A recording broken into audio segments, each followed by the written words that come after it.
am Donnerstag at der Europäische Gerichtshof festgestellt, dass die UEFA und die FIFA das Wettbewerbsrecht verletzt haben, indem sie sich gegen die Gründung einer Superliga ausgesprochen haben.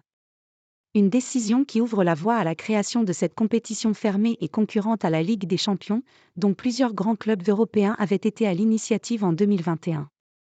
Bientôt une concurrence à la Ligue des Champions ? La Cour de justice de l'UE a estimé jeudi 12 décembre que les règles de l'UEFA relatives à l'autorisation de compétitions de football, telles que la dissidente Super League, étaient contraires aux droits de la concurrence. Les règles de la FIFA et de l'UEFA sur l'autorisation préalable des compétitions de football interclub, telles que la Super League, violent le droit de l'Union, a indiqué dans un communiqué la juridiction établie à Luxembourg.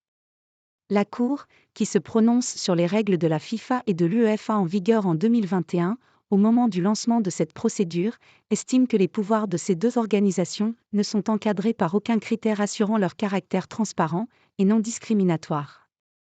Elle précise cependant que le projet de Super League, mené par plusieurs clubs européens parmi les plus riches, ne doit pas pour autant être nécessairement autorisé.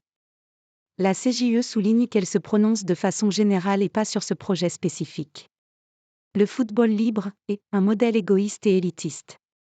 Le monopole de l'UEFA est terminé. Le football est libre, a réagi sur le réseau X Bernd Reichart, patron des A22, la société promotrice de la Super League. Le Real Madrid et le FC Barcelone, qui n'ont pas désarmé depuis 2 ans sur ce projet, se sont félicités de la décision européenne. Le football européen des clubs ne sera plus jamais un monopole, a déclaré jeudi le président madrilène Florentino Pérez.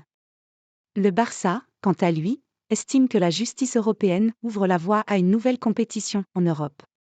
Plusieurs voix s'élèvent aussi pour rappeler leur opposition à ce projet, à l'instar de la Ligue espagnole de football. Aujourd'hui plus que jamais, nous réitérons que la Super League est un modèle égoïste et élitiste. Tout ce qui n'est pas totalement ouvert, avec un accès direct seulement à travers les championnats nationaux, saison par saison, est un format fermé, a réagi l'organisation sur X. Dans le même sens, l'association Football Supporters Europe a estimé qu'il n'y avait pas de place dans le football européen pour une Super League séparatiste.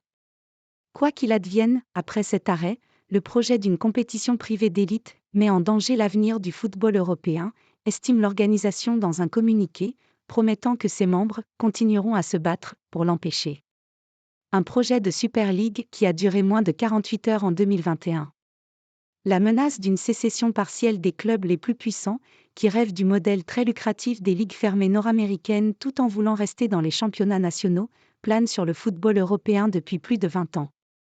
En avril 2021, 12 grands clubs avaient annoncé leur propre compétition privée, à l'énorme potentiel commercial, par une offensive lancée à minuit juste avant une vaste réforme de la Ligue des Champions, frontalement concurrencée. Attaquées par surprise, l'UEFA et la FIFA avaient menacé de sanctions. La communication désastreuse des mutins puis la forte opposition des supporters, en particulier en Angleterre, avaient incité plusieurs pays à envisager des mesures législatives, poussant 9 des clubs rebelles à jeter l'éponge. L'aventure dissidente avait capoté en moins de 48 heures.